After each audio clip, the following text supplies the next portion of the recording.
देखिए, दूसरी ड्राइंग्स के मुकाबले जब हम पोर्ट्रेट बनाते हैं तब कहीं ना कहीं एक दिक्कत आता ही है। तो पिछली वीडियो में हमने इस ड्राइंग का आउटलाइन बनाया था ग्रेड मेथड यूज करके। मैंने सिखाया था कि कैसे आप ग्रेड का यूज कर सकते हो आउटलाइन बनाने के लिए। आपने वो वीडियो नहीं देखा है तो उसे देख लो, क्योंकि वो बहुत ही इंपॉर्टेंट वीडियो है जो आप मिस कर रहे हो। तो इस पार्ट पर हम आई बनाएंगे। आई बनाने के लिए सबसे पहले आपको एक लाइट ग्रेड लेना है जो कि हाईलाइट के बाद आपको नजर आ रहा है। अब हाईलाइट क्या है? हाईलाइट है पेपर वाइटनेस, मतलब हमारी ड्राइंग पर जहाँ पे डायरेक्ट लाइट गिरता है उसे हम हाईलाइट कहते हैं, यानी कि उससे ज़्यादा वाइट पार्ट हमारे पेपर में नहीं है। तो उसके बाद जो सबसे लाइट टोन है, जैसे कि आप रेफरेंस में देख सकते हो, मैं यहाँ पर 2B यूज़ कर रहा हूँ क्योंकि मुझे 2B दिखा कि लाइट हाईलाइट के बाद 2B पेंसिल वहाँ का बेस टोन है। तो मैं पहले 2B को अप्लाई कर रहा हूँ, फिर उसे हम एक मेकअप ब्रश से ब्लेंड कर देंगे।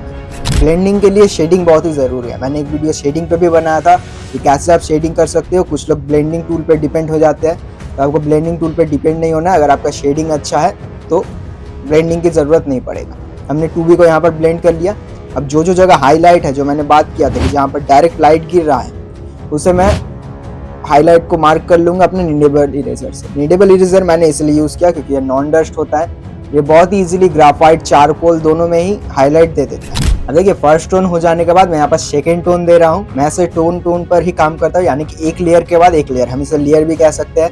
पहले मैंने 2B पेंसिल का लेयर दिया, फिर मैंने उसे ब्लेंड करके अब जो भी जगह 2B से डार्क है, यानी कि 2B से थोड़ा डार्क, तो वहाँ पर मैं 4B पेंसिल का यूज़ कर रहा हूँ। 4B को आपको हर जगह यूज़ नहीं करना है, बस जहाँ पर आपको 2B से ज़्यादा डार्क दिख रहा है। हम हर पेंसिल एक जगह नहीं यूज़ कर सकते। यही होता है सबसे बड़ा मिस्टेक, जो कि आपको कोई बताता नहीं है और आप करते जाते हो सालों साल, और फिर बाद में जब आपको पता चलता है कि एक बहुत बड़ा मिस्टेक है कि हम एक ही पेंसिल को हर जगह यूज़ करते हैं। अगर एक पेंसिल को आपने एक जगह पर यूज़ किया तो उसको पूरा कवर करने की ज़रूरत नहीं है उसके ऊपर की ग्रेड से। यानी आप देख सकते हो यहाँ पर एग्जांपल के लिए मैंने जहाँ जहाँ पर 2B पेंसिल यूज़ किया वो भी विजिबल हो रहा है, लेकिन साथ में मैं 4B यूज़ कर रहा हूँ 2B को भी दिखाते हुए। क्योंकि जैसे जैसे डार्कनेस बढ़ेगा, आप डार्क पेंसिल की तरफ जाओगे, आपका काम उतना ही कम होगा, आपको उतना ही कम जगह पर शेडिंग करना पड़ता है। देखिए, मैं यहाँ पर बस सेकेंड टोन दे रहा हूँ। हमारी एक आई का परफेक्ट जो डेप्थ है वो दिख रहा है अगर आप अच्छे से देखो तो। फिर हम इसे ब्लेंड कर लेते हैं एक मेकअप ब्रश से। ब्रश एक बहुत ही अच्छा ऑप्शन है ब्लेंड का।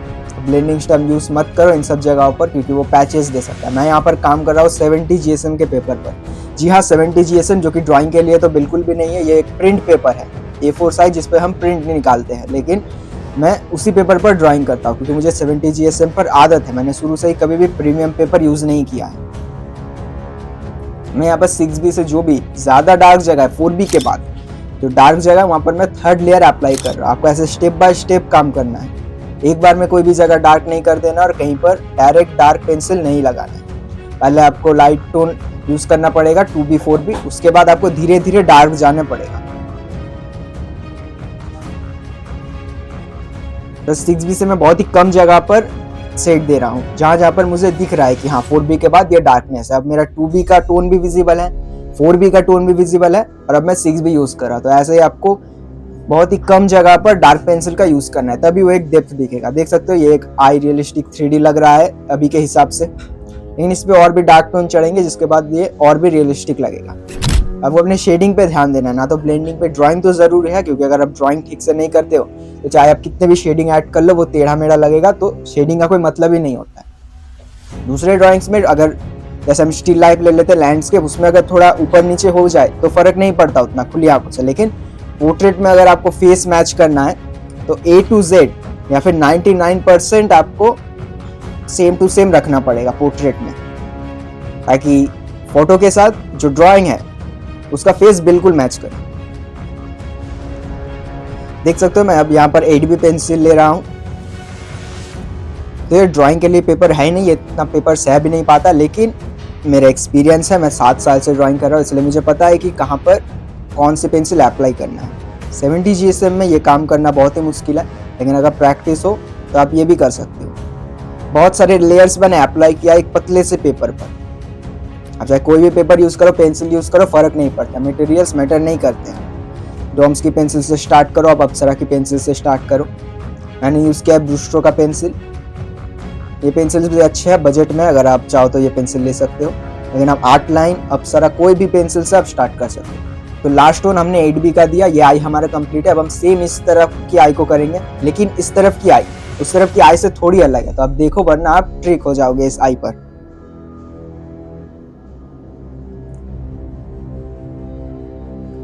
तो इस आई को मैंने दूसरे मेथड से किया। आपने उस आई को बनाते टाइम देखा होगा मैं लाइट टोन से डार्क की तरफ जा रहा था, लेकिन यहाँ पर मैंने पहले ही 10B का यूज किया। मैं यहाँ पर डार्क टू लाइट जाऊंगा। मैंने आपको दोनों मेथड यहाँ पर दिखा दिया कि आप लाइट टू डार्क भी जा सकते हो और डार्क टू लाइट भी जा सकते हो, कोई फर्क नहीं पड़ता। बस आपको ध्यान रखना है वैल्यूज का, कहाँ पर डार्क टोन है, कहाँ पर लाइट टोन है, कहाँ पर हाईलाइट है।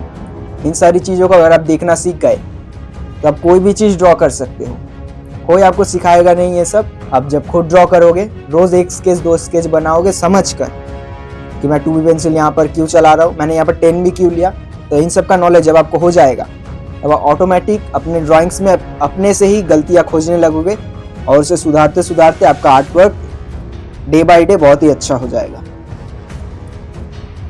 यहाँ पर 10B से जो भी सबसे ज़्यादा डार्क जगह है उसे मैं कवर कर ले रहा हूँ। आई बॉल हमारे सबसे डार्क होता है, अभी के लिए आई बॉल हमारे सबसे डार्क है। हम आई का जो पार्ट कर रहे हैं, आई बॉल के बाद आईब्रो और उसके बाद धीरे धीरे हम लाइट टोन जाएंगे। देख सकते हो पहले ही मैंने आई बॉल को पूरा ड्रॉ कर लिया है। डार्क पेंसिल से मैं 10B यूज़ कर रहा हूँ यहाँ पर। बिल्कुल हम उसका ऑपोजिट मेथड यूज़ कर रहे हैं, वहाँ पर हम लाइट टू डार्क गए थे, यहाँ पर डार्क टू लाइट जा रहे हैं। मैं 8B का यूज़ करके आईब्रो का जो भी लाइन है, ठीक है, मैं चाहता तो यहाँ पर आईब्रो पे भी 10B यूज़ कर सकता था, लेकिन मैं ऑब्जर्व कर रहा हूँ कि आईब्रो हमारे आई बॉल से थोड़ा कम डार्क है, तो इसलिए मैं यहाँ पर 8B यूज़ कर रहा हूँ। यही हमारे आर्टवर्क्स में डेप्थ देगा। को अलग अलग जगह पर अलग पेंसिल यूज़ करना है। ज़रूरी नहीं है कि अगर आपने 10B लिया है तो 10B से ही जो भी आपको डार्क दिख रहा है आप उसे कवर कर दो। शुरू शुरू में आपको इतने वेरिएशन नहीं दिखेंगे, लेकिन टाइम के साथ साथ आपका आँख जब ट्रेन हो जाएगा तब वो वैल्यूज़ को देखना शुरू करेगा। आपको एक छोटी सी जगह पर बहुत सारे वैल्यूज़ दिखेंगे। एक आई बॉल के अंदर भी, मैंने यहाँ पर 10B अप्लाई किया आपको समझाने के लिए, लेकिन आई बॉल के अंदर भी बहुत डिटेल होता है। हम आई बॉल के अंदर भी 5-6 शेड यूज़ कर सकते हैं। जो भी आप हाइपर रियलिज्म देखते हो जो 30-40 घंटे लगाकर 50-60 घंटे में बनता है, वो ऐसे ही नहीं बन जाता। बहुत ही उसके पीछे प्रैक्टिस होता है, ऑब्जर्वेशन। लेकिन आपको शुरू में हाइपर रियलिज्म में फोकस नहीं करना है। अब ज़्यादा से ज़्यादा फ्री हैंड ड्राइंग करो। अगर आप ग्रिड में बना रहे हो तो ग्रिड के साइज को धीरे धीरे बड़ा करो। अगर आप शेडिंग अच्छा कर रहे हो तो अपने शेडिंग पे ध्यान दो, लेकिन साथ ही साथ आपको स्केच करते रहना है फ्री हैंड। मैं यहाँ पर 6B से जो भी 10B से कम डार्कनेस है, यानी कि हम यहाँ पर उल्टा मेथड यूज़ कर रहे हैं, डार्क टू लाइट।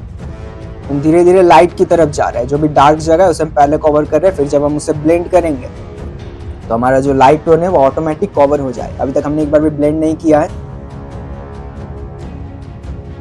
यहाँ पर 4B ले रहा हूँ। 4B से जो अब 6B से कम डार्क जगह है उस जगह पर मैं 4B को अप्लाई कर रहा हूँ। तो आप कमेंट में बताना कि आपको कौन सा मेथड पसंद आ रहा है, जो मैंने लेफ्ट साइड में किया लाइट टू डार्क, या फिर जो मैं राइट साइड में अभी कर रहा हूँ डार्क टू लाइट।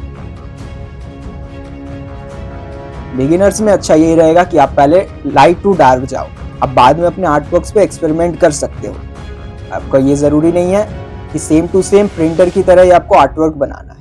हम इंसान हैं, हम प्रिंटर नहीं है, इसीलिए सेम टू सेम आपका नहीं भी बन सकता, लेकिन आपके आर्टवर्क्स में एक फ्लो दिखना चाहिए आर्टिस्ट का। आप जो दिखाना चाहते हैं, जो इमोशन दिखाना चाहते हैं अपने आर्टवर्क्स में, वो साफ दिखना चाहिए। आपको पहले ही डिटेल में नहीं खो जाना है, आपको बेसिक फंडामेंटल आर्ट के आने चाहिए। बेसिक फंडामेंटल मतलब एंगल, प्रपोर्शन और लाइंस। मैंने आउटलाइन वाली वीडियो में इसकी बात की थी, और उससे भी पहले मैंने लूमिस वीडियो जो बनाया था, लूमिस मेथड से आप कैसे फेस ड्रॉ कर सकते हो, उस पर भी इस बारे में बात की थी कि आपको पहले ही डिटेल में नहीं खो जाना है। आपका पहले बेसिक स्ट्रॉन्ग रहना चाहिए, तभी आप आर्ट की फील्ड में आगे जा पाओगे। आईब्रो पे जो भी लाइट पार्ट है उसे मैं ड्रॉ कर रहा हूँ यहाँ पर 6B पेंसिल से। आप different kind of pencil use कर सकते हो कभी भी, ये आपके ऊपर है। पेपर आपका है, पेंसिल आपका है। आर्टिस्ट आप हो तो आप कोई भी जगह पर जैसे मर्जी वैसे ड्रॉ कर सकते हो।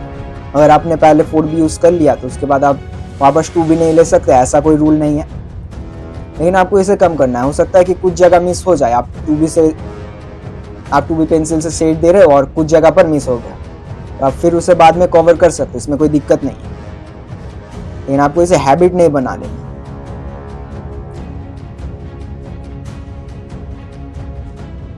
देखिए लेफ्ट साइड में मैंने लाइट टू डार्क किया और यहाँ पर डार्क टू लाइट। दोनों में ज़्यादा कुछ फर्क दिख नहीं रहा है, लेकिन दोनों मेथड को आपने होते हुए देखा कि कैसे काम करता है, तो मैंने आपको दोनों मेथड सिखाया है।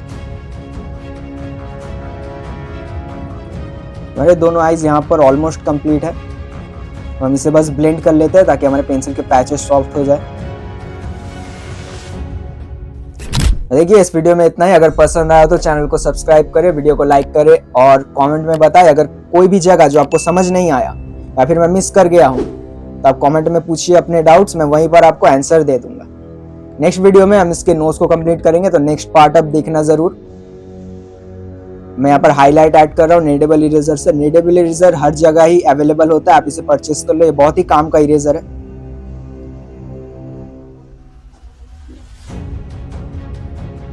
तो नेक्स्ट पार्ट में हम नोट्स को शेड करेंगे।